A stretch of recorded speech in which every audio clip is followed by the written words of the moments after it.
Hi, I'm Rebecca and I teach kindergarten in Hayesville, Kansas. Hayesville's just a little bit south of Wichita.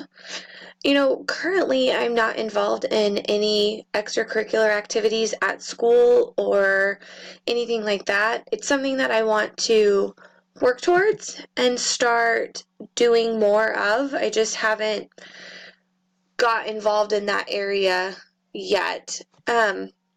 As far as my experience with leadership, I'm fairly new to leadership.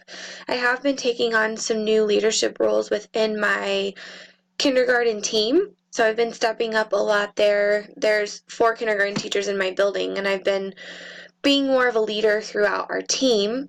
As far as being a leader in my building, I haven't quite got there yet, but it's definitely something that I'm working towards, and it's something that I want to be able to say that I am a leader in the future.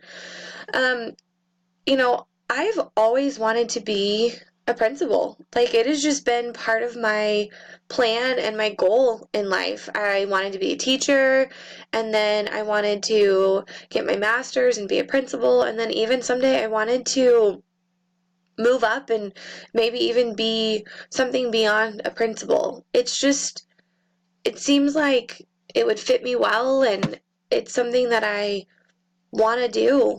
I don't know that I have a lot of reasons necessarily yet, but maybe as I'm taking more master classes and learning more, maybe I'll have a better reason as to why I want to be administrator. I just know that it's been a part of my plan and my goal in life, and so now I get to take that next step in becoming maybe a principal someday.